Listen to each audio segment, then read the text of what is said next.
sommes à Ferrette. Nous avons livré de la marchandise. Nous repartons. On était à Auchan Ferrette.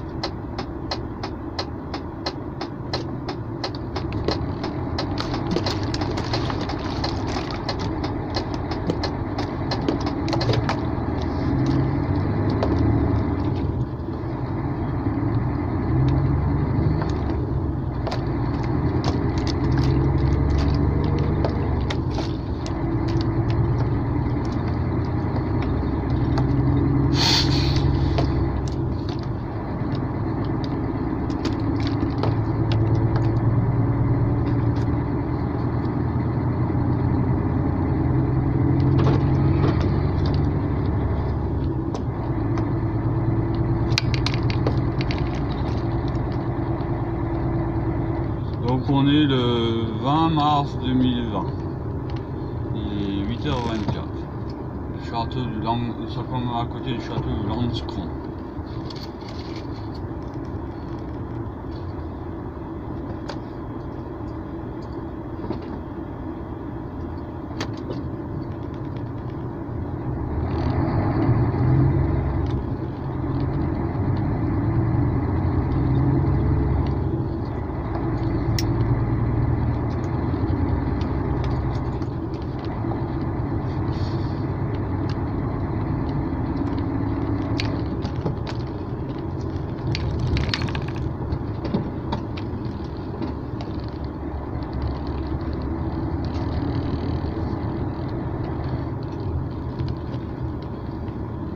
Là, il y a l'église de Ferrette.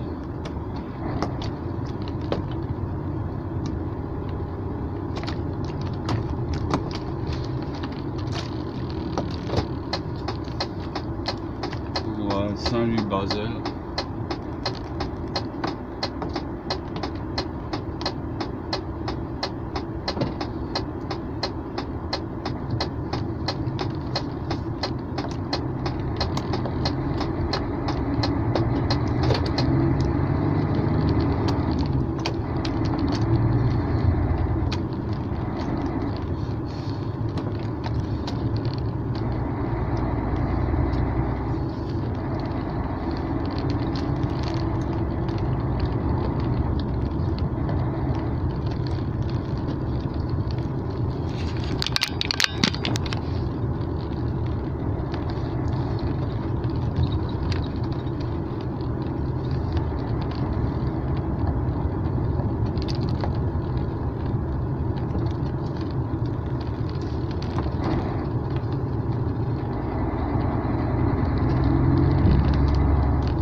Donc là nous sommes sur la D473 en direction de Basel. Nous sommes au site de Belfort actuellement.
sommes à Bouxwiller avec un W. C'est pas ce qui est dans le bas haut.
Nous sommes à Verenzhout.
Là on roule à vide, on a tout déchargé.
Donc là nous sommes sur la D473.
Nach Wolkensburg.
Château du Landscron à proximité.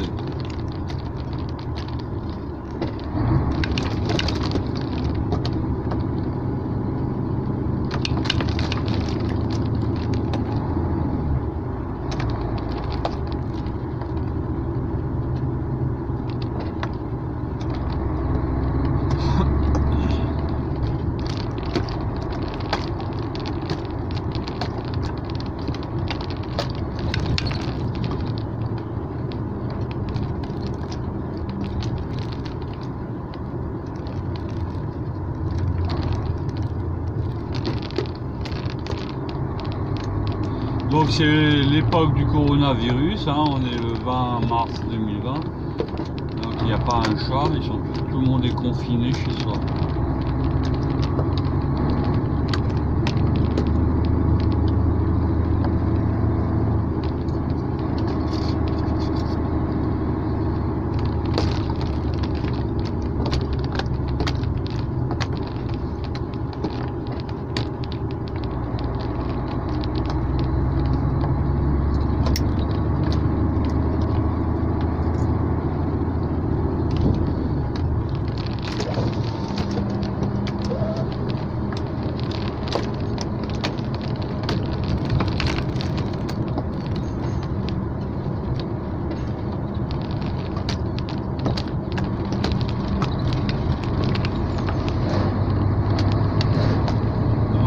À Folgen.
sommes à Bellevue.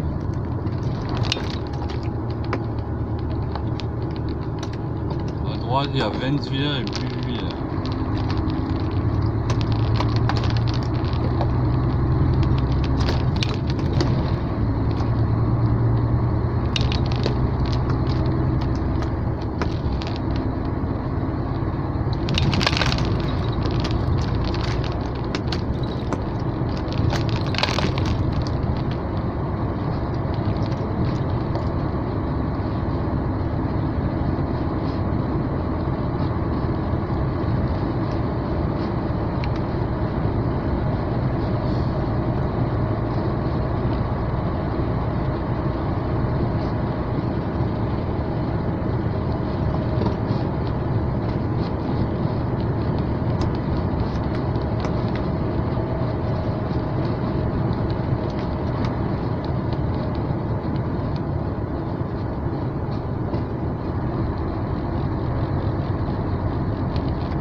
C'est direction Basel à 35.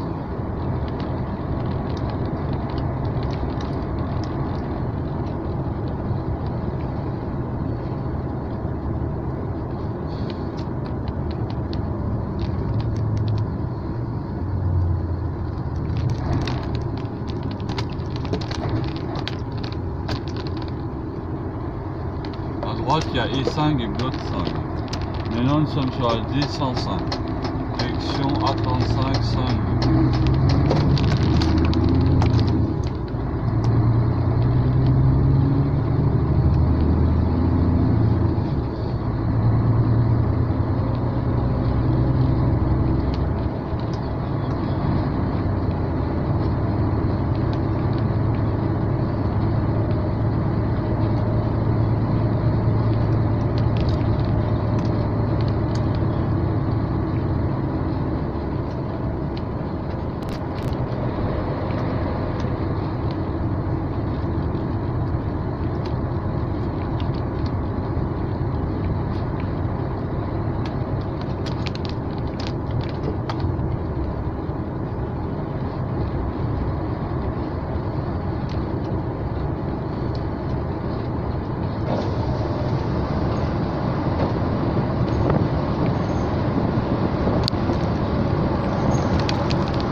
Ça, c'est un pont pour que les cerfs et la faune puissent passer.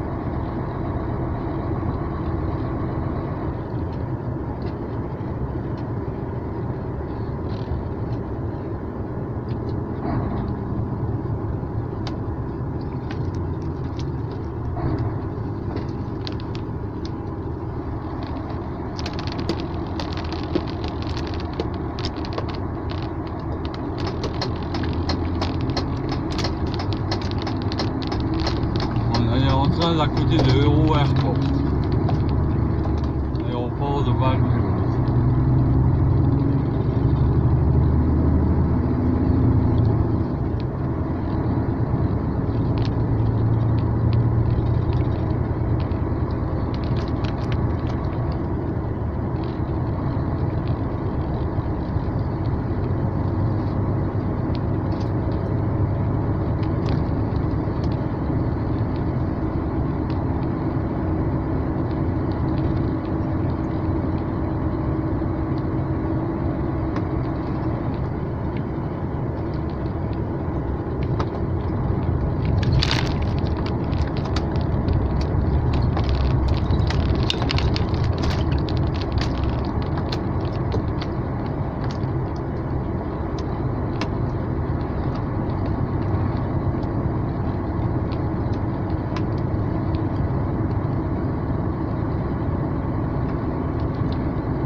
Ça c'est l'Euro Airport.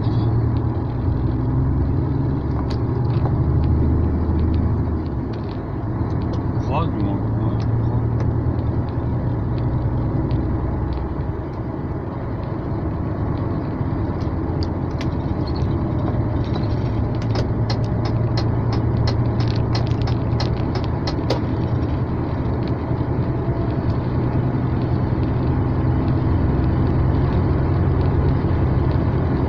Ouais, c'est l'Euro Airport.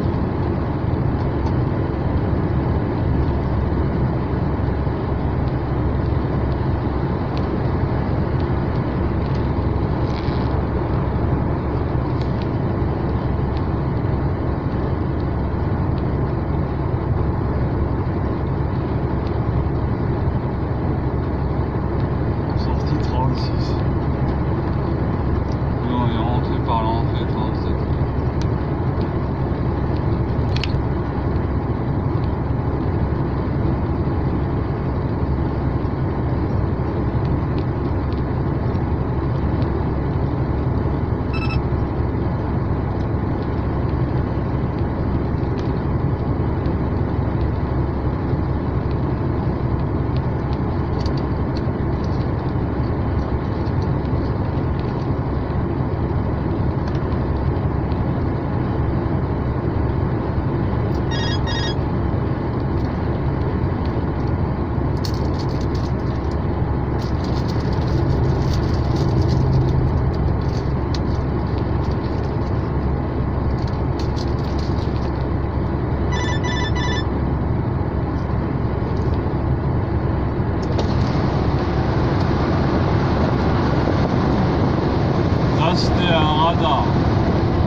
car on se dirige vers Mulhouse.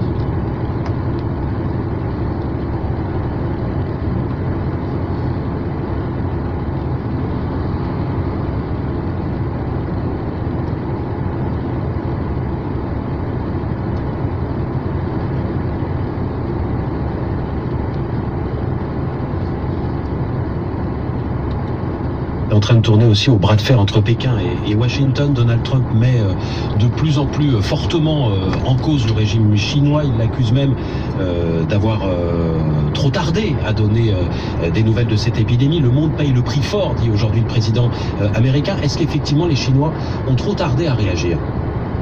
Il est un peu trop tôt pour faire le point sur la manière dont l'épidémie s'est développée dans la région de Wuhan. Des points de vue différents s'affrontent sur le sujet. Ce qui est certain, c'est qu'au moment où l'épidémie est devenue constatée et constatable par les autorités chinoises, ils ont pris des grands moyens pour l'enrayer. Après, l'histoire permettra de vérifier si c'était opportun, si c'était le bon moment ou si ça a été fait trop tard. Mais en tout cas, les mesures prises à l'époque, qui étaient stupéfiantes de notre côté, on n'imaginait pas que nous-mêmes, nous allions être à un moment donné confrontés à cette nécessité, ont été prises et ont été prises de manière utile. Et est-ce qu'aujourd'hui la Chine coopère et nous apprend des choses que nous ne savons pas sur ce virus ? La Chine coopère, la Chine est disposée à échanger avec les pays concernés. Techniquement et scientifiquement, je sais que des relations ont lieu et c'est le sens d'un bon multilatéralisme. Faire en sorte que sur les questions de santé, les échanges scientifiques et sur des enjeux aussi importants que cette pandémie puissent se développer dans la plus grande transparence. Et est-ce que le paradoxe, Jean-Yves Le Drian, c'est qu'au moment où l'économie européenne s'arrête, l'économie chinoise est en train de repartir, est-ce que la Chine ne risque pas de sortir renforcée du point de vue de son influence, notamment économique dans le monde? Et est-ce que ça doit nous amener, justement, vous évoquiez le multilatéralisme, à réfléchir demain à notre dépendance à l'endroit de la Chine? Le monde de demain ne sera plus le même que celui qu'on a connu, parce que nous étions dans une forme de mondialisation des opportunités, certaines formes de mondialisation heureuse, et là nous sommes dans la mondialisation des risques et des menaces. Et donc il est clair pour moi que demain on ne pourra plus déléguer à d'autres et notre sécurité, et notre santé, et notre alimentation, et notre autonomie sur des biens essentiels. Donc il faudra tirer les leçons de tout cela, bien sûr. Reconquérir une forme de souveraineté sanitaire, de souveraineté économique. Souveraineté sanitaire, souveraineté nationale et dans une souveraineté européenne bien comprise. Parce que l'enjeu vaut aussi pour l'Union européenne. Elle doit avoir le sursaut nécessaire, sinon elle passera à côté de l'histoire. Merci à vous, Jean-Yves Le Drian, ministre des Affaires étrangères, invité ce matin de France Info par téléphone, évidemment, comme tous les invités ces derniers jours. Je vous rappelle que l'antenne de France Info vous est ouverte dans quelques instants. Vos questions sur ce qui a changé dans votre vie ces derniers jours, sur le confinement, mais surtout sur le travail, le télétravail. Est-ce que c'est plus compliqué pour vous en ce moment? Est-ce que votre patron vous oblige, au contraire, à aller travailler aujourd'hui? Qu'en est-il du droit de retrait? Que dit précisément la loi? Philippe Duport, notre spécialiste du monde du travail, sera avec nous entre 9h et 10h pour répondre à toutes ces questions. Le numéro du standard de France Info, 01 56 40 41 11. N'hésitez pas, vous êtes les bienvenus. 01 56 40 41 11. France Info Météo, avec le CIC, partenaire d'une PME sur 3 en France, et de tous ceux qui entreprennent le changement. CIC, construisons dans un monde qui bouge. Christine Pénial, les nuages reviennent au nord. Exactement, ce premier jour de printemps, effectivement, le temps change et on le voit arriver, ce temps avec une masse d'air bien rafraîchie, des nuages nombreux, quelques orages d'ailleurs en ce moment en Manche. Donc c'est vraiment entre la Bretagne, la Normandie, les Hauts-de-France, et ce mauvais temps va reculer vers les Hauts-de-France pour cet après-midi. Les éclaircies ailleurs se développeront.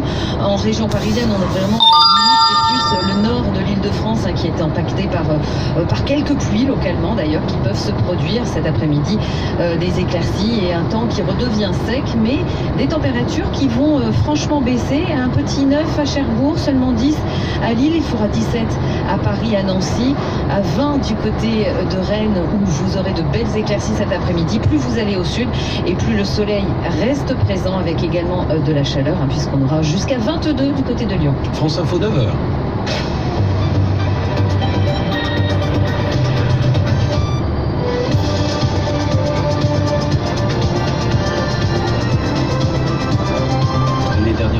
questions, elles sont nombreuses ce matin avec vous, Laurent Sénéchal. Confiné pour combien de temps? Nous sommes sur le point d'atteindre le pic épidémique dans le Grand Est, annonce ce matin Olivier Véran dans le Figaro. Le ministre de la Santé estime à 20 000 le nombre de malades du coronavirus en France, mais la marée continue de monter, surtout en Corse ou en Île-de-France. Alors faut-il prolonger les mesures de confinement prévues, dont la fin est prévue dans 10 jours?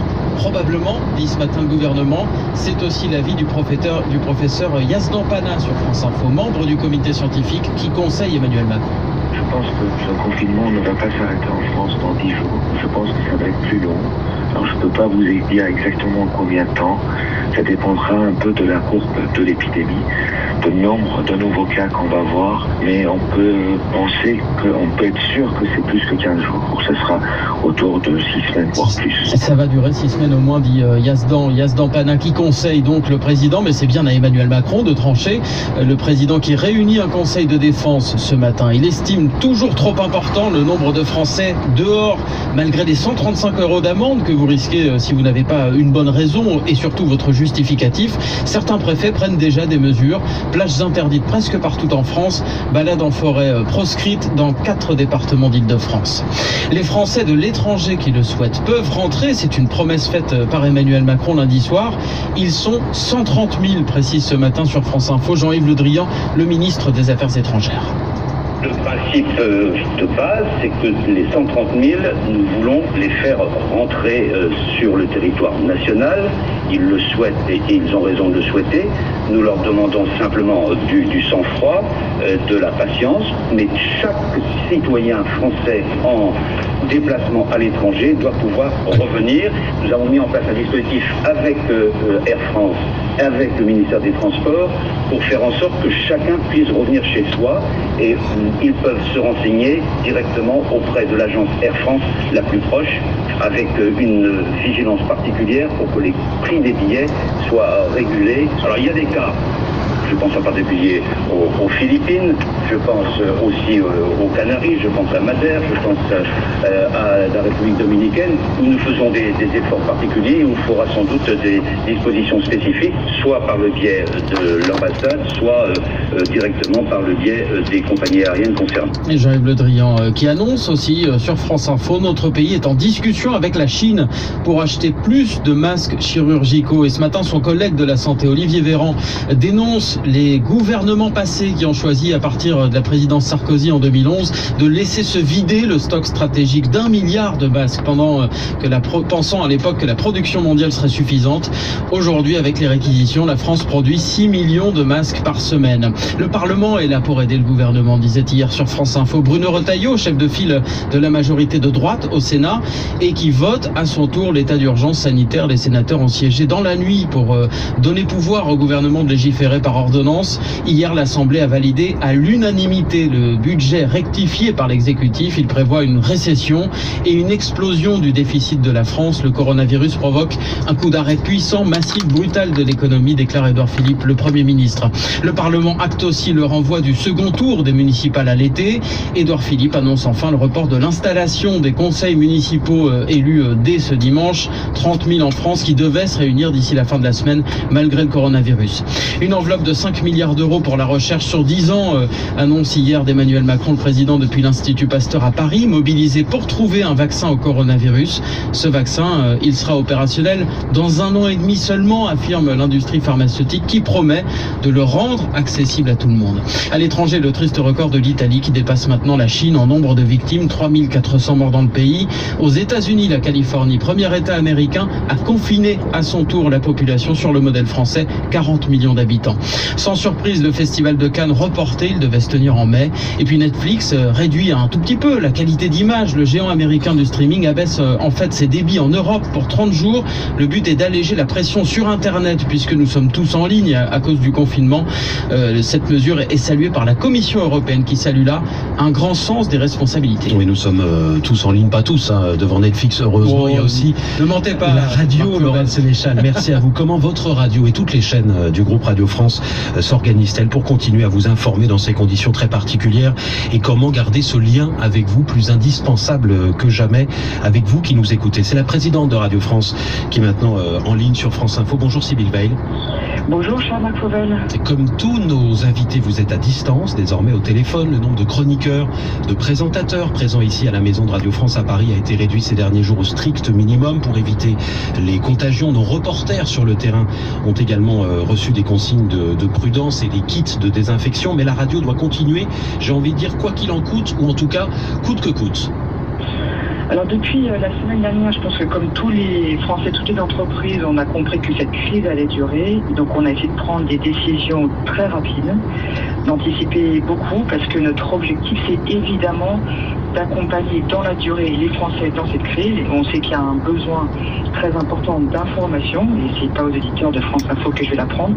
C'est évident que cette mission d'information, il faut qu'on la maintienne dans la durée le plus possible.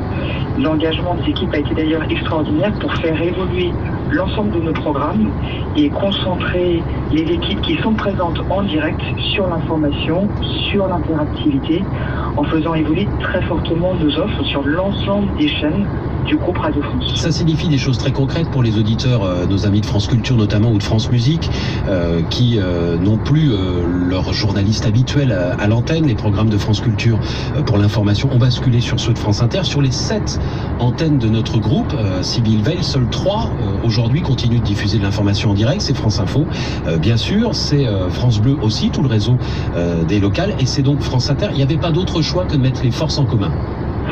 Toutes les chaînes diffusent de l'information en direct, mais simplement elles diffusent l'information faite par d'autres journalistes. Sur France Culture, vous avez l'information faite par les équipes de France Inter, aussi en partie France Info. Sur France Musique, vous avez les flashs de France Info.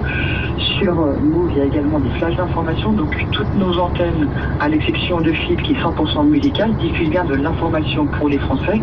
Et on s'appuie sur la force incroyable de notre groupe pour justement continuer d'assurer cette mission d'information dans la durée avec des salariés qui sont de moins en moins nombreux à être présents à Radio France.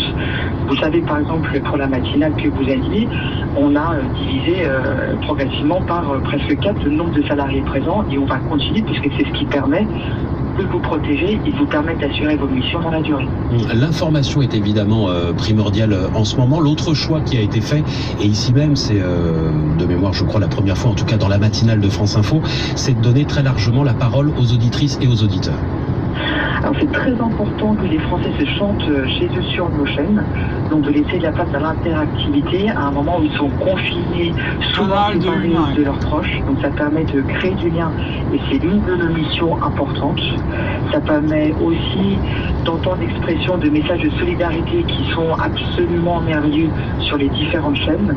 Ça permet enfin de répondre à toutes les questions que les Français se posent, que les auditeurs nous posent, et de pouvoir de cette manière-là informer aussi de manière vivante nos auditeurs. Questions qui sont nombreuses ce matin encore, puisque vous aurez la parole, amis auditeurs, dans un peu plus de 2 minutes sur tout ce qui est lié au travail. Et je sais que vous êtes très nombreux à appeler au 01 56 40 41 11. On a parlé de l'information, on a parlé des auditeurs. Sybille Veil, Radio France, à travers ses antennes, à travers ses sites internet et ses podcasts aussi, a un rôle à jouer aujourd'hui pour aider les enfants, les étudiants qui sont à la maison et plus généralement tous ceux qui sont confinés avec un accès très large à la culture.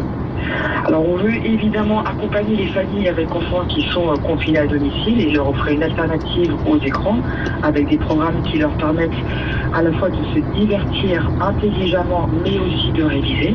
Et on va diffuser ce soir un guide pour les enfants et les familles avec une 20aine de programmes, des podcasts qui sont adaptés. On a mis en place sur l'application Radio France le coin des enfants. Vous pouvez trouver tous les podcasts pour divertir vos enfants. Un coin aussi révisé avec la radio et les programmes de France Culture et de France Musique qui ont été labellisés par le ministère